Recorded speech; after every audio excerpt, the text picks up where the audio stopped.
Salut tout le monde et bienvenue dans un nouvel épisode des Armes et la Science by Jérémy. Alors aujourd'hui je vais vous faire la présentation d'une lunette de tir que j'ai maintenant depuis environ 3 mois. C'est une lunette qui va venir équiper sûrement ma 6.5-47 qui remplacera la Schmitt & Bender qui migrera vers une autre arme. Bref, c'est pas le sujet.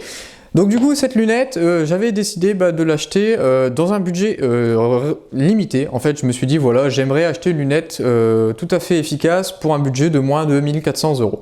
Donc du coup j'ai recherché sur le net, j'ai vu tout un tas de possibilités. En premier plan focal forcément avec des clics en milliradian, bref tout ce qui va bien. J'avais le choix entre du Vortex, du Bushnell, de l'Athlon et encore d'autres marques. J'ai décidé de partir sur Athlon tout simplement parce que c'est une marque qu'on rencontre relativement peu en France. J'en ai vu de très bons retours aux États-Unis et je me suis dit tiens, ce serait peut-être bien d'en faire un petit peu la pub si jamais ça fonctionne pour peut-être lancer un petit peu le mouvement Athlon en France.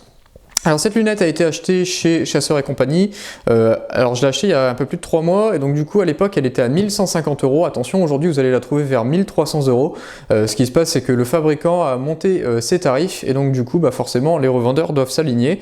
Vous en trouverez malgré tout encore aux alentours de 1000 €, ce sont les armuriers qui avaient fait leur stock entre guillemets à l'époque parce que c'était pas trop cher et donc du coup profitez-en parce que ça va pas durer longtemps, ces lunettes vont prendre 200-300 € dans la tronche si c'est pas déjà fait chez certains armuriers. Alors on a assez discutaillé, maintenant on va passer à la présentation du produit. Donc moi je vais vous montrer aussi bien les données techniques que mon ressenti par rapport à ces données techniques et puis je vous donnerai mes feedbacks par rapport à l'utilisation. Allez, on est parti. Alors du coup la lunette vous la trouverez dans cet emballage comme à peu près toutes les lunettes. Dans l'emballage du coup vous aurez forcément la lunette sans les colliers, j'ai décidé de ne pas les démonter pour la vidéo. Vous aurez également 2-3 petites bricoles, des vis de rechange si jamais vous perdez des vis pour la tourelle, de quoi nettoyer les lentilles et une pile de rechange puisque c'est un réticule illuminé. Bref, c'est pas trop important, on va pas s'attarder là-dessus. Par contre, on va s'attarder sur les données techniques de la lunette. Alors, c'est un zoom 4,5-27 qui pour moi est tout à fait en correspondance avec l'utilisation pour du tir sur gong. Les références dans le domaine qui sont par exemple la Schmitt & Bender PM2 qui a un zoom de 5,25, la Kales 6,24, bref on est vraiment pile poil dans la zone parfaite au niveau du zoom, ça correspond tout à fait à la concurrence et à l'utilisation. Néanmoins, on a un objectif de 50 mm, c'est légèrement plus faible que ce que fait la concurrence, qui sont généralement sur du 56. J'ai néanmoins pas remarqué de différence flagrante au niveau de la luminosité. C'est à peu de choses à dire aussi clair que dans ma Schmitt & Bender, c'est très légèrement plus sombre dans les zooms importants. Alors ensuite on a un tube de 30 mm, alors ça par contre ça me pose un peu problème. Toute la concurrence maintenant est sur du 34 mm ou du 35 mm par exemple pour le Pold. Donc du coup ça m'embête au niveau du montage des lunettes, c'est-à-dire que du coup pour trouver des colliers qui vont bien en 30 mm et qu'on sait qu'on pourra garder, c'est un peu embêtant. Parce que si un jour je veux vendre la lunette pour m'en séparer pour autre chose, je ne sais pas pour quelle raison pour l'instant, mais néanmoins ça pourrait être possible, et je me retrouverai avec un collier en 30 mm qui n'aurait peut-être pas d'optique, parce qu'il y a très peu de chances que d'ici là les fabricants soient restés sur du 30 et ils seront peut-être tous migrés vers du 34. Voilà, alors du coup au niveau de l'élévation on a 24 milliradians d'élévation, donc moi pour vous dire quand elle était montée sur ma 6.5 avec mon rail de 20 MOA, j'avais 16 milliradians disponibles en élévation. Ces 16 milliradians sont suffisants pour mon arme et mon rechargement pour aller chercher du 1300 mètres. Donc comprenez bien que malgré que ces 24 milliradians affichés sont relativement faibles comparé à la concurrence, qui est entre 27 et 33 aujourd'hui, c'est un peu en dessous de la moyenne, mais finalement dans l'utilisation qu'on en a en France, c'est pas forcément très important. Peu d'entre vous vont acheter cette optique entre guillemets de budget pour faire du tir à 1500 mètres. Les personnes qui vont faire du tir à 1500 mètres, généralement elles ne recherchent pas ce type d'optique. Donc pour tous les autres, c'est tout à fait en correspondance avec l'utilisation que vous allez en avoir. Je pense que normalement avec un 308 avec un rail de 20 MOA, vous allez chercher facilement du millimètre. Donc il n'y a pas de souci là-dessus.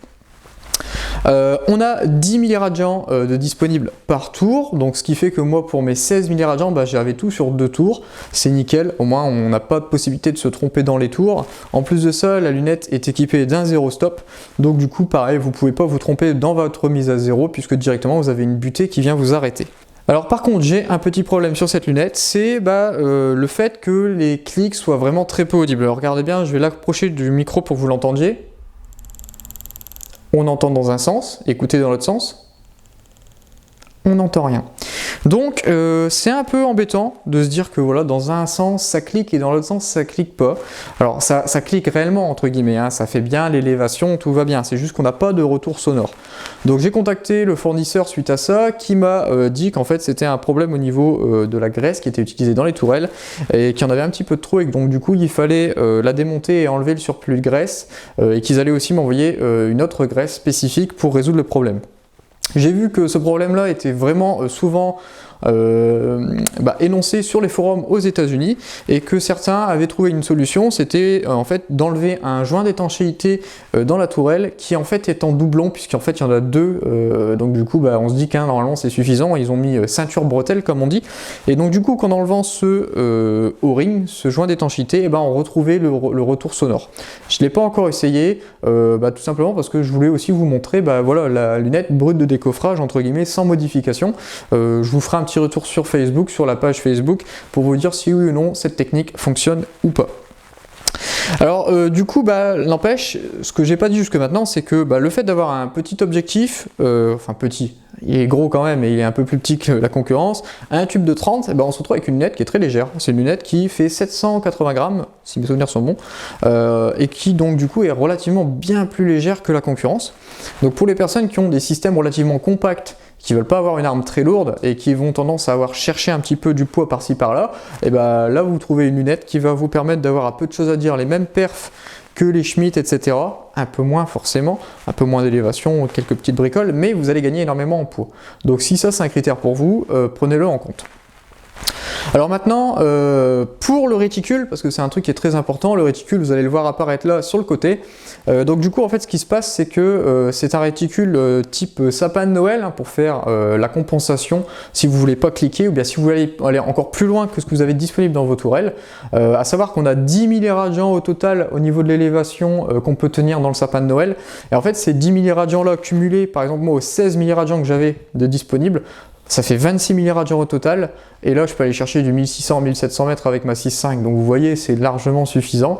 Ce que je peux reprocher quand même, c'est que en fait sur ce réticule, ils auraient quand même pu aller un petit peu plus loin, plus bas, tout simplement avoir un sapin Noël au lieu qu'il descende à 10 milliradians, peut-être 15 ou 20, ça aurait pu possiblement compenser le fait qu'on est un petit peu light au niveau de l'élévation. Je comprends pas pourquoi ils l'ont pas fait, parce que là ça fait vraiment des économies de bout de chandelle, c'est pas ça qui aurait coûté beaucoup plus cher à la prod. Voilà. Alors du coup, cette lunette, comme je l'ai déjà dit, moi je l'ai achetée, elle valait 1150 €. Aujourd'hui, on va plutôt la trouver vers 1300 €. Pour moi, à 1150 €, j'en suis très content. Maintenant, à 1300 €, j'ai peur qu'elle vienne, entre guillemets, se faire lyncher par les autres scopes, Bushnell et Vortex, etc., qui sont un petit peu moins chers. Alors par contre, attention, je ne peux pas faire de comparaison entre les trois, tout simplement parce que je ne les ai pas eues en main assez longtemps, et que du coup, je ne pourrais pas vous faire un comparatif. Est-ce que celle-ci, elle est mieux, par exemple, que la Bushnell, ou est-ce qu'elle est mieux que la Vortex? J'ai pas assez de feedback, je ne veux pas m'avancer là-dessus. Donc du coup, à la limite, ça pourrait être l'objet d'une prochaine vidéo s'il y a quelqu'un ou une société qui veut que je présente les autres lunettes. En attendant, moi j'en suis très content. En fait, pour tout vous dire, en fait, cette lunette risque d'aller sur la carabine de couple, puisque ma copine va me rejoindre actuellement. Elle est encore dans le Nord-Pas-de-Calais, mais là elle descend sur Bordeaux très bientôt. Et donc du coup, j'ai envie qu'on ait une carabine en commun. Donc la 6.5-47 sera sûrement la carabine en commun, et moi j'aurai un nouveau pétard bientôt. Donc en attendant, j'en suis plutôt content. En tout cas, toutes les données techniques sont directement sur la page de Chasseurs et compagnie. Pour être tout à fait honnête avec vous, c'est grâce à lui que j'ai réussi à faire cette vidéo. Il m'a fait un petit tarif sur la lunette. Il n'y avait pas forcément de deal par rapport à la présentation de la vidéo, mais j'ai vraiment voulu en faire une parce que je pense que c'est le type de matériel qui pourrait faire vraiment grand bien aux débutants et aux personnes qui n'ont pas forcément des énormes budgets pour s'équiper, puisque voilà, même moi je vais migrer sur cette lunette pour ma 6.5. Donc tout simplement c'est pour moi un très bon rapport qualité-prix. Si vous avez la moindre question, n'hésitez pas, posez-les dans les commentaires. Si vous n'êtes pas encore abonné, n'hésitez pas à vous abonner. En tout cas, on se retrouve bientôt dans une prochaine vidéo. Allez,